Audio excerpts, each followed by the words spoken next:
Love story in Hindi. Heart touching love story, रुलाने वाली love story, real love story in Hindi, best love story in Hindi. आज की love story में पढ़ेंगे और सुनेंगे कि एक लड़का कैसे अपने प्यार का इजहार करता है। जैसा कि आप सभी को पता होगा कि प्यार मोहब्बत होता इसका खेल नहीं होता है जिंदगी में। और जो लोग मोहब्बत करते हैं और मोहब्बत से बिछड़ जाते हैं उनका दर्द इस जहान से काफी ज्यादा बड़ा होता है। क्योंकि लव स्टोरी हिंदी की कहानियां इन्हीं लोगों के रुला देने वाली कहानी राजेश बेवफाई कहानी से शुरू होती है। राजेश और रेखा एक साथ पढ़ाई करते थे, वह दोनों एक अच्छे दोस्त थे। राजेश मध्यम वर्ग परिवार से था लेकिन रेखा एक बहुत ज्यादा अमीर घर की लड़की थी। दोनों साथ में पढ़ाई करते थे और साथ में कॉलेज पढ़ने के लिए जाया करते थे। दोनों के घर एक ही गांव में थे, इसी कारण से दोनों कॉलेज के बाहर भी खेलने के लिए जाया करते थे। ऐसे में राजेश और रेखा दोनों में काफी ज्यादा गहरी दोस्ती हो गई थी।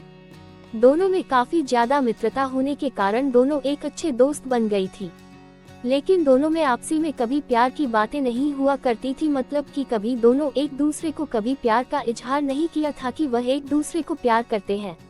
धीरे धीरे इनकी दोस्ती और गहरी बनती गई और इन दोनों को दोनों के साथ रहने की आदत हो चुकी थी और दोनों कभी भी अलग नहीं रह सकते थे। धीरे धीरे राजेश को रेखा से बेइंतहा प्यार हो गया था, लेकिन रेखा को इस बारे में नहीं पता था। रेखा हमेशा चाहती थी कि वह एक अमेरिका तथा विदेश में रहने वाले लड़के से शादी करेगा जो बहुत ज्यादा अमीर होगा। लेकिन राजेश एक मध्यम वर्ग परिवार से था, इसी कारण से रेखा की ध्यान राजेश पर नहीं गया। रेखा हमेशा से ही चाहती थी कि हमें अमेरिका में रहने वाले लड़के जो बहुत ज्यादा कमाते हैं, मैं उन्हीं से शादी करूंगी और उनके साथ पूरी जिंदगी भर खुश रहूंगी। धीरे धीरे समय बीतता गया, रेखा की शादी की उम्र हो चुकी थी। उनके माता पिताजी कहते हैं हम लड़के ढूंढने की तैयारी कर रहे हैं।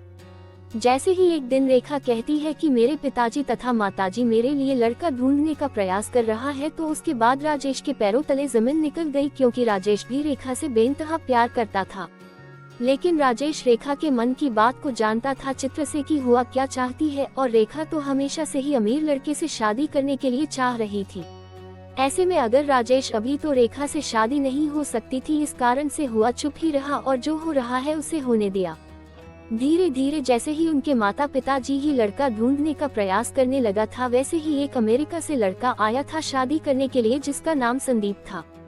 बहुत ज्यादा अमीर घर का लड़का था, वह अमेरिका में जॉब करता था और उसकी महीने की कमाई तकरीबन $500 प्रति घंटा थी।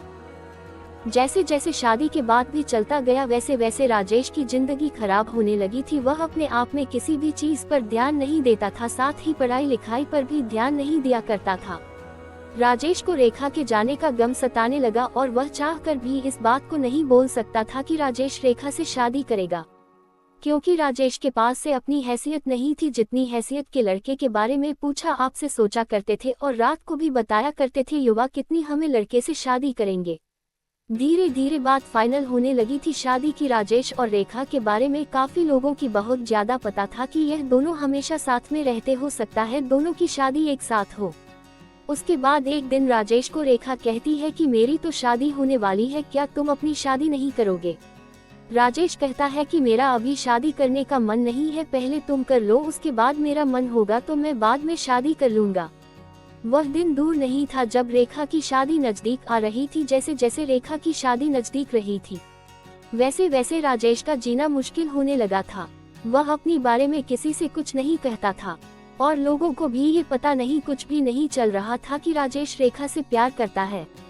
जैसे जैसे रेखा की शादी नजदीक आ रही थी, वैसे वैसे राजेश की जिंदगी में बेचैन सी बेदर्द जिंदगी शुरू हो रही थी। जैसा कि आप सभी लोग रुलाने वाली लव स्टोरी को बहुत ज्यादा पसंद करते हैं, ठीक है, इस कहानी में भी है।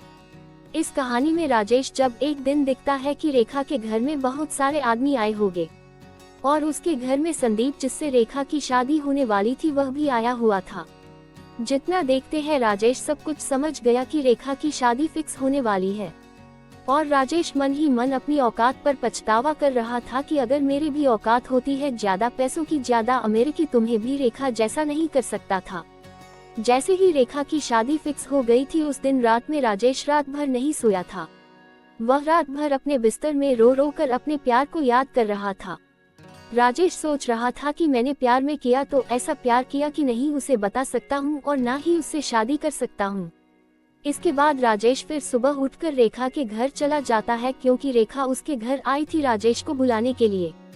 दोनों की शादी में कुछ ही दिन बाकी थे। रेखा अपनी शादी को लेकर बहुत ज्यादा खुशी में थी। इधर राजेश अपनी जिंदगी को लेकर रात भर रोया करता था, अपनी सैड लव स्टोरी को लेकर।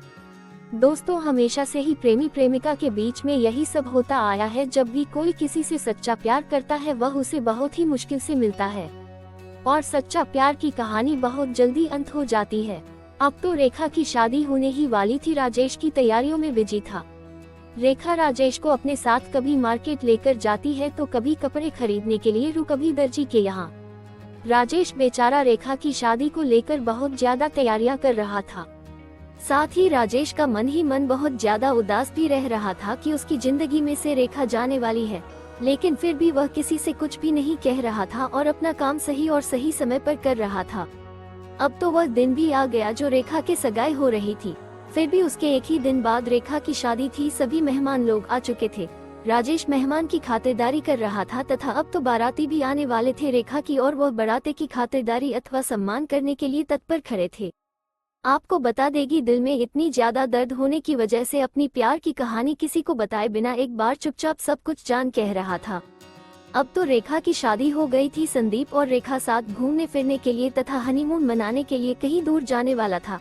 राजेश मन ही मन उदास हो रहा था। उन्होंने रेखा को लेकर खो गई चिंता ही छोड़ देते, क्योंकि अब तो रेखा की शादी भी हो गई थी। अब तो कुछ नहीं होने वाला था।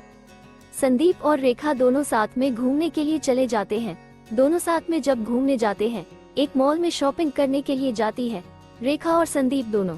जैसे ही मॉल में शॉपिंग करने के लिए अंदर जाती है तो संदीप को किसी प्रकार का काम लग जाता है।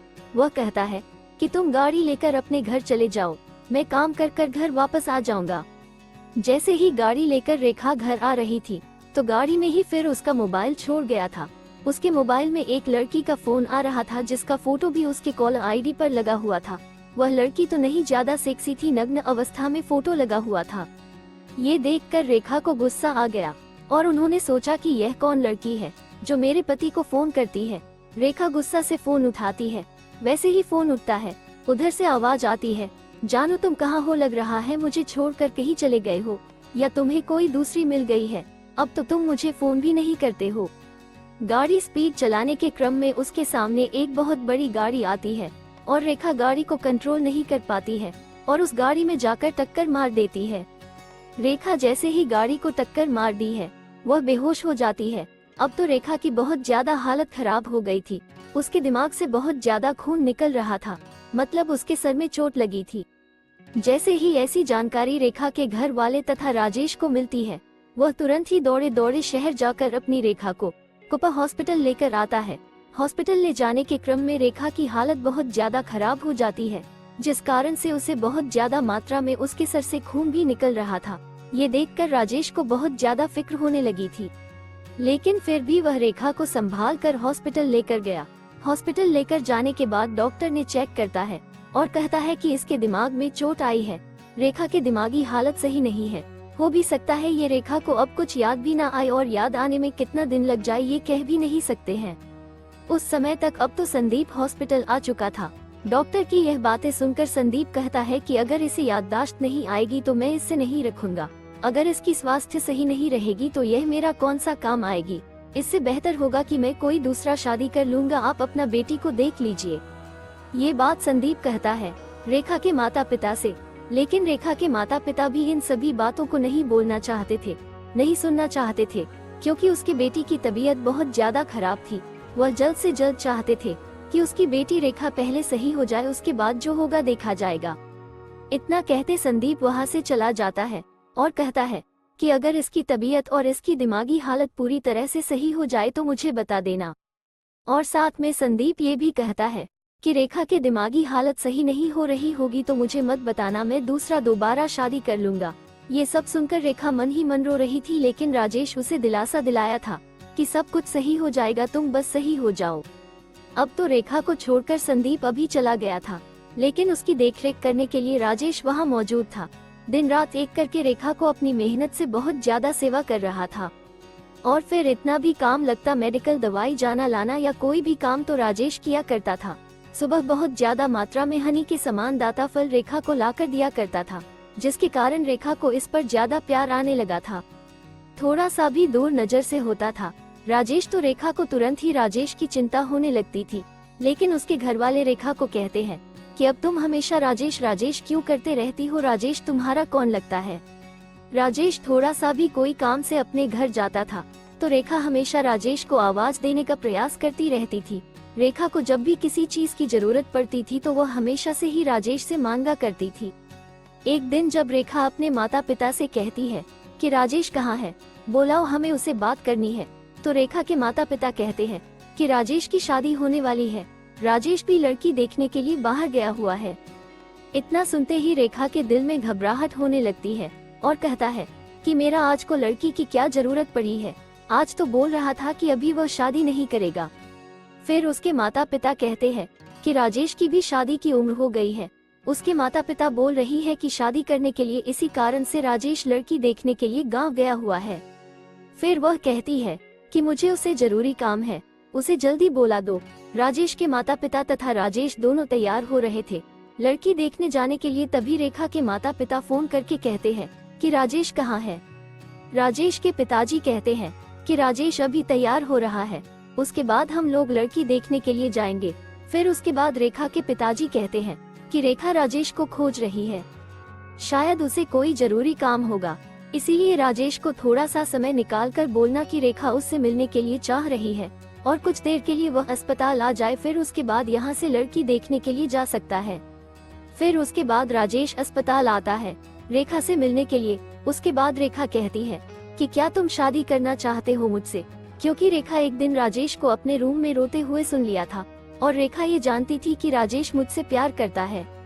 उसके बाद राजेश कहता है कि मैं तो हमेशा से ही तुमसे प्यार करता था और करता रहूंगा। ऐसे में अगर तुम मुझसे प्यार करती हो तो मुझसे शादी कर सकती हो, वरना मैं लड़की देखने के लिए पिता के साथ जा रहा हूँ। उसके बाद रेखा राजेश का हाथ पकड़ लेती है और कहती है कि मैं तुम्हारे साथ जीना मरना चाहती हूँ। मैं भी तुमसे बहुत पहले से ही प्यार करती थी, लेकिन मैं अपने प्यार को समझ नहीं पा रही थी। मुझे तो इतना अमीर लड़का चाहिए तो शादी करने के लिए, लेकिन अब मेरा सोच बिल्कुल बदल चुका है, अब मैं तुमसे शादी करने के लिए तैयार हूँ। फिर कुछ दिन बाद रेखा पूरी तरह से ठीक हो जाती है और फिर अपने घर वापस चली जाती है। उसके बाद रेखा के पिताजी उसके माता पिता को बुलाता है और कहता है कि आपके बेटे ने कहा था कि वह रेखा से शादी नहीं करेगा, हम लोग अब सारा रिश्ता तोड़ने वाले हैं। उसके बाद संदीप माफी मांगता है और कहता है कि मैंने गलती से बोल दिया, तो मुझे लगा था कि अब रेखा सही नहीं होगी, लेकिन अब तो रेखा बिल्कुल सही हो गई है, मुझे रेखा को रखने में कोई आपत्ति नहीं है। लेकिन संदीप की हकीकत जानने के बाद रेखा कहती है कि उसका चक्कर बाकी अन्य लड़कियों से भी चलता है, इस कारण से मैं फिर उससे शादी नहीं कर सकती हूँ। उसके बाद संदीप बहुत ज्यादा भिन्नते करता है, लेकिन राजेश के माता पिता और रेखा के माता पिता नहीं मानते हैं। उसके बाद रेखा अपना रिश्ता सारा उसे तोड़ देती है और दोनों फैमिली के बीच पूरी रिश्ता खत्म हो जाता है। उसके बाद रेखा की शादी बड़े ही धूमधाम से सभी के आज्ञा के अनुसार होती है। शादी के दिन रेखा देख रही है राजेश बहुत ज्यादा खुश है। रेखा को मालूम हो गया था कि पैसा कुछ भी नहीं होता है अगर जिंदगी में प्यार नहीं है तो, क्योंकि पैसा तो कमाया जा सकता है, लेकिन एक अच्छा इंसान जो प्यार करने वाला होता है वह कभी नहीं मिल सकता है।